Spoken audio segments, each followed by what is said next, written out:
যে সমহর বিশিষ্ট ভগ্নাংশে প্রকাশ করা। ভগ্নাংশগুলোকে মানের ঊর্ধ্বক্রম অথবা অর্ধক্রমে সাজাও।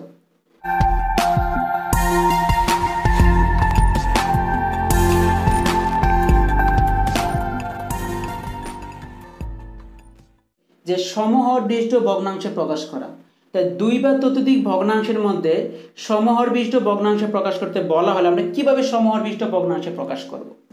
তাহলে এবার দেখো যে সমহর বিশিষ্ট ভগ্নাংশে প্রকাশ করার জন্য, সমহর বিশিষ্ট ভগ্নাংশ বলতে আমরা কি বুঝি, দুই বা দুইয়ের অধিক ভগ্নাংশের হর যদি প্রত্যেকটা হর যদি সমান হয় তাহলে আমরা তাদেরকে সমহর বিশিষ্ট ভগ্নাংশ বলি।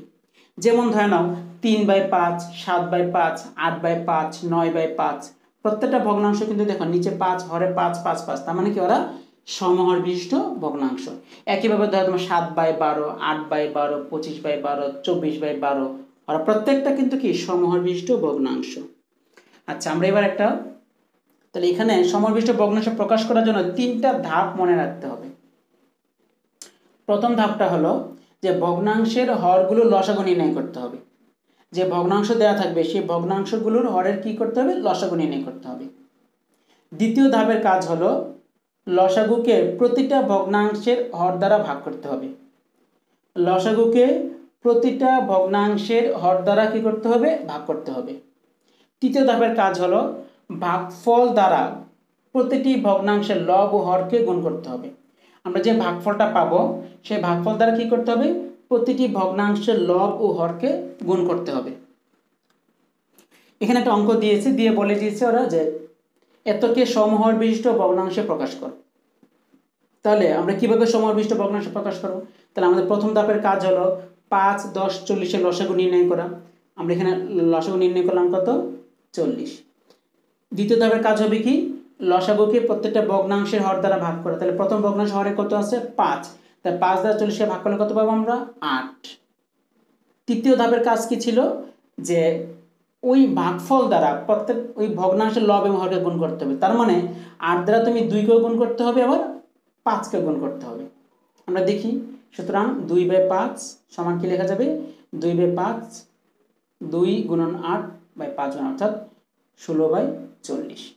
তাহলে প্রথম স্টেপের কাজটা বুঝতে পেরেছো। একই প্রসেসে আমরা দ্বিতীয় ভগ্নাংশটাও বের করব। চলো আমরা দ্বিতীয় ভগ্নাংশটা বের করি। দেখো দ্বিতীয় ভগ্নাংশে হরে কত ছিল, 10, তাহলে 10 দ্বারা 40কে ভাগ করলে কত পাবো, 4। তাহলে দ্বিতীয় ভগ্নাংশটা কি 7/10। তাহলে আমরা কি করবো, 4 দ্বারা গুণ করলে কত আসে বলো তো, 28/40। একইভাবে তৃতীয় ভগ্নাংশ হরে কত ছিল, 40, 40কে 40 দ্বারা ভাগ করলে পাবো আমরা 1। তাহলে সমান 9 গুণন 1, 40 গুণন 1 সমান কত, 9/40। তাহলে এবার খেয়াল করে দেখো, তাহলে ভগ্নাংশ প্রত্যেকটা ভগ্নাংশে হরে কিন্তু কি পেয়ে গেছি, 40 পেয়ে গেছি। তাহলে প্রত্যেকটা ভগ্নাংশে হর কত, সমহর বিশিষ্ট ভগ্নাংশ হয়ে গেল। তাহলে সমহর বিশিষ্ট ভগ্নাংশগুলো কি কি হবে, 16/40, 28/40 এবং 9/40। এটাই কিন্তু তোমার অ্যান্সার হয়ে গেল, উত্তর হয়ে গেল। ওকে, এখন তোমাকে যদি ভিন্ন কিছু প্রশ্ন করে, যেমন তোমাকে বলল যে ভগ্নাংশগুলোকে মানের ঊর্ধ্বক্রম অথবা অর্ধক্রমে সাজাও। তোমাকে যদি বলা হয় যে কোনো ভগ্নাংশকে মানের ঊর্ধ্বক্রমে অথবা অর্ধক্রমে সাজাও, তাহলে কিভাবে সাজাবা? তাহলে ঊর্ধ্বক্রম মানে কি, আমি বড় থেকে পর্যায়ক্রমে ছোট সাজাবো। অর্থাৎ প্রথম বড় সংখ্যা আস্তে আস্তে সংখ্যা ছোটোর দিকে যাবো, এটা হবে কি অর্ধক্রম। আর ঊর্ধ্বক্রম মানে কি, ছোট থেকে বড়, অর্থাৎ প্রথম ছোট সংখ্যাটা থাকবে, তারপর আস্তে আস্তে বড় সংখ্যাগুলি লিখতে হবে। আচ্ছা, এই ক্ষেত্রে একটা বিষয় মাথায় রাখতে হবে, যদি তোমাকে মানের ঊর্ধ্বক্রম বা অর্ধক্রমে সাজাইতে বলা হয় তাহলে অবশ্যই ওই ভগ্নাংশগুলোকে আগে সমহর বিশিষ্ট ভগ্নাংশে প্রকাশ করতে হবে। তার মানে তোমাকে খেয়াল করে দেখো, তোমাকে আমরা আগের যে টপিকসটা পড়ে আসছি যে সমহর বিশিষ্ট ভগ্নাংশে প্রকাশ করা, তোমাকে ঠিক আগে সমহর বিশিষ্ট ভগ্নাংশে প্রকাশ করে নিতে হবে। সমহর বিশিষ্ট ভগ্নাংশে প্রকাশ করে নেওয়ার পর তোমাকে কি করতে হবে, পরবর্তী ধাপে এটা লিখে প্রত্যেকটা ভগ্নাংশের উপরে লব পেয়ে গেছি আমরা। তাহলে সেখান থেকে আমি দেখো সবচেয়ে ছোট সংখ্যা কত, 9, তারপরে কত বলো তো 16, তারপরে কত 28। তাহলে 16 প্রথম হবে 9, তারপরে 16, তারপরে হবে 28।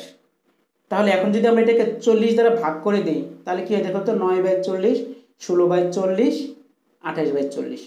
এবার বলো তো দেখি 9/40 পেয়েছিলাম কোন ভগ্নাংশটা থেকে? তার মানে 9/40 পেয়েছিলাম আমরা 9/40 থেকেই। আচ্ছা 16/40 পেয়েছিলাম কোন ভগ্নাংশ থেকে? 2/5 থেকে, অর্থাৎ এটাকে 8 দ্বারা গুণ করে আমরা 16/40 পেয়েছিলাম। আচ্ছা 28/40 পেয়েছিলাম কোন ভগ্নাংশ থেকে? 7/10 থেকে। তার মানে প্রথম হবে 9/40, তারপরে হবে 2/5, তারপরে হবে 7/10। এভাবে সাজানোটাকে বলবো কি? মানের ঊর্ধ্বক্রম অনুসারে সাজানো। তাহলে আমি কি বললাম খেয়াল করো কতটা, যে মানের, মনে রেখো মানের ঊর্ধ্বক্রমে সাজানোর জন্য প্রথম কি করতে হবে? প্রথম সমহরবিষ্ট ভগ্নাংশ প্রকাশ করে নিতে হবে। নেয়ার পরবর্তী স্টেপের কাজ হবে এই অতিরিক্ত 3টা লাইন লেখা। ঠিক একইভাবে যে তোমাকে মানে অর্ধক্রম অনুসারে সাজাতে বলে ঠিক তাই করতে হবে, শুধুমাত্র দেখো চিহ্নটা চেঞ্জ হয়ে গেছে। দেখো 28 সবচেয়ে বড়, তার মানে সবচেয়ে বড় সংখ্যা 28, তারপরে 16, তারপরে 9। একইভাবে আমরা এটাকে কি করব? 40 দ্বারা ভাগ করে নেব। ঠিক একই প্রসেস। তারপর কোন ভগ্নাংশ আমরা কোত্থেকে পেয়েছি খেয়াল করে দেখো, এটা লিখবো, লিখে জাস্ট আমরা মানের অর্ধক্রম অনুসারে সাজিয়ে পাই, আর কিছু না। আশা করি ঊর্ধ্বক্রম এবং অর্ধক্রম সেটা বুঝতে পেরেছো। যদি কারো বুঝতে সমস্যা হয় তোমরা ভিডিওটা আরেকবার দেখবা, তাহলে ব্যাপারটা ক্লিয়ার হয়ে যাবে।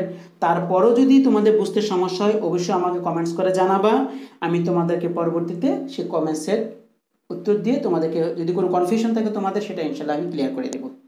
ওকে, তাহলে আজকের মতো এখানে ক্লাসটা শেষ করছি। সবাই ভালো থেকো, সুস্থ থেকো। হ্যাঁ, তার আগে একটা কথা বলছি, তোমার এই ক্লাসটা তুমি অবশ্যই তোমার ফ্রেন্ডদেরকে শেয়ার করে তোমার ফ্রেন্ডদেরকে দেখার সুযোগ করে দাও, যেন তারাও যেন ক্লাসটা দেখে উপকৃত হয় এবং তাদেরও যেন এই কনফিউশনগুলো একদম চিরদিনের জন্য দূর হয়ে যায়। সবাইকে ধন্যবাদ, সবাই ভালো থেকো।